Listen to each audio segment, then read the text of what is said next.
January 14, 2026, a date that will soon be etched into the collective memory of a world teetering on the brink. As dawn breaks, uncertainty hangs heavy in the air, and the world holds its breath, waiting for what comes next. The world stands on the edge as US-Iran tensions reach a breaking point. From New York to Tehran and from London to Beijing, people everywhere are glued to their screens, watching events unfold with a mix of fear and disbelief. Iranian Foreign Minister Abbas Araghchi declares Iran ready for war, responding to President Trump's escalating threats. His words echo through the halls of power, sending shockwaves across the globe and raising the stakes to unprecedented levels. While Araghchi hints at dialogue, the mood is grim and unyielding. Iranian officials gather behind closed doors, their faces etched with concern, weighing the risks of confrontation against the slim hope for diplomacy. In Washington, President Trump, backed by Vice President J.D. Vance and Secretary of State Marco Rubio, leans toward military action with hardliners like Senator Lindsey Graham urging strikes on Iranian infrastructure. The White House is a hive of urgent meetings and heated debate as leaders weigh the consequences of every possible move. The memory of last year's U.S.-Israeli bombing of Iranian nuclear sites haunts both sides, fueling mistrust and fear. The scars of that attack remain fresh, a constant reminder of how quickly words can turn into devastating action. Trump's new 25% tariffs on countries trading with Iran draw immediate condemnation from China, deepening the crisis. Global markets reel, and world leaders scramble to respond to the rapidly escalating economic fallout. The U.S. State Department urges Americans to leave Iran, warning of imminent danger. Airports fill with anxious travelers, and families make hurried plans to escape the growing threat. Back-channel talks continue, but public rhetoric overshadows any hope for de-escalation. Diplomats work tirelessly behind the scenes, but their efforts are drowned out by the drumbeat of confrontation. The world watches, anxious, as every move could trigger catastrophe. In living rooms, offices, and trading floors, people brace for the unknown, hoping for peace but fearing the worst. The true intentions of both nations remain shrouded in uncertainty. As the world waits, the stakes have never felt higher, and the next decision could change the course of history. While the world fears the outbreak of a regional war, a different kind of conflict is already raging within Iran's borders, one that is tearing at the very fabric of society. Iran is already at war with itself, as its people rise up against decades of repression and hardship. For weeks, massive protests have swept across the country, sparked by economic grievances, but quickly transforming into a movement demanding basic freedoms, women's rights, and even the end of the Islamic Republic. Chants of freedom and long live the Shah echo defiantly through the streets as demonstrators face off against heavily armed security forces. The government's response has been swift and brutal. Over 500 protesters are confirmed dead, with thousands more arrested or disappeared. The true toll may be even higher, as authorities clamp down on information. Even children have become victims of the crackdown, their families left to mourn in silence or risk further persecution.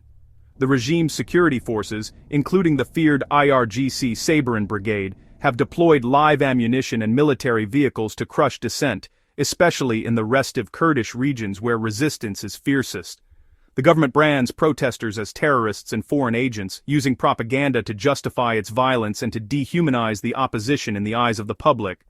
Pro-regime rallies are staged to project an image of unity and strength, while state media blames foreign interference, especially from the US and Israel, for the unrest. Claims of ISIL involvement and foreign plots circulate widely, often without evidence, fueling paranoia and deepening divisions among ordinary Iranians. This is a battle fought not just with bullets, but with propaganda and fear, as the regime struggles desperately to maintain its grip on power.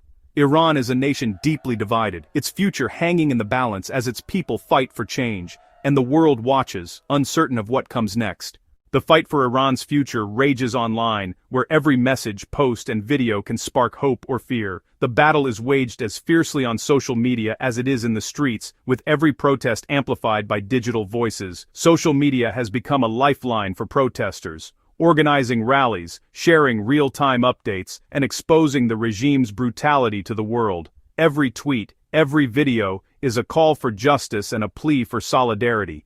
In response, the government imposes a near-total internet blackout, plunging the nation into digital darkness for over 100 hours.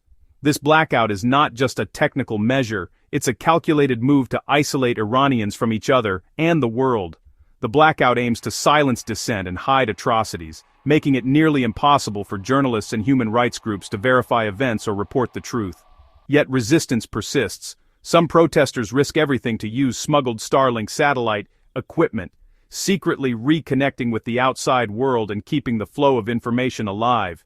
Security forces hunt for satellite dishes, deploying jammers and raiding homes to cut off these precious links, determined to maintain their grip on the narrative. The digital battlefield is as dangerous as the streets, with hackers, misinformation, and surveillance making truth itself a casualty of war. The struggle to connect is a struggle to survive and to be heard. For many, a working signal means a lifeline to the outside world and a chance to tell their story. In Iran, information is power, and both sides know it. The battle for truth is relentless, and the outcome will shape the nation's future. Both regime and protesters wage a fierce propaganda war online. The Iranian government floods global social media with images of pro-regime rallies, portraying unity and dismissing protesters as foreign-backed agitators. State media pushes conspiracy theories, blaming the unrest on the US, Israel, and other Western powers. By labeling protesters as terrorists, the regime seeks to justify its crackdown and rally nationalist sentiment. Protesters fight back with raw, unfiltered footage, videos of violence, chaos, and defiance, challenging the official narrative. The US amplifies these voices, with officials posting messages in Farsi to show support, but this also fuels regime claims of foreign interference. The result? A chaotic information landscape where truth and lies collide. Both sides weaponize narratives, battling for hearts and minds at home and abroad.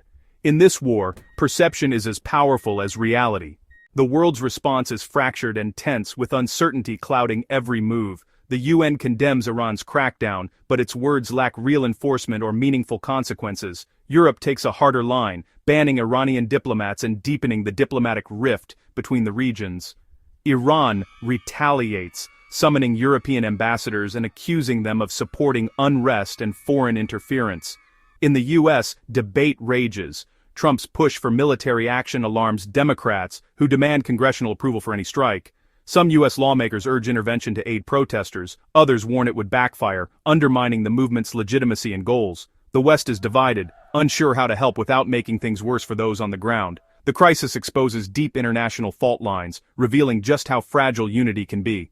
The crisis sends shockwaves across the Middle East. Iraq, the UAE, and Saudi Arabia fear a US-Iran war could spill over, threatening their own stability. Iran's proxy militias, like Kataib Hezbollah, threaten to attack US interests if war breaks out, raising the risk of a regional conflict. Recent US airstrikes in Syria show how interconnected and volatile the region has become. The US military is already stretched thin, and a new conflict would only add chaos. Meanwhile, Iranian diaspora communities rally worldwide, supporting protesters and pressuring Western governments to act.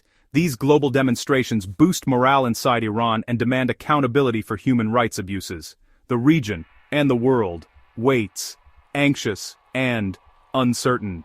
At its heart, this is a struggle for power, between nations and within Iran itself. The US and Iran clash through threats, sanctions, and military posturing, each seeking leverage. Inside Iran, protesters challenge a regime that has ruled for decades, risking everything for freedom and self-determination. The government responds with force and propaganda, desperate to maintain control. The battle for truth is just as fierce. The regime's blackout versus the protesters' digital defiance.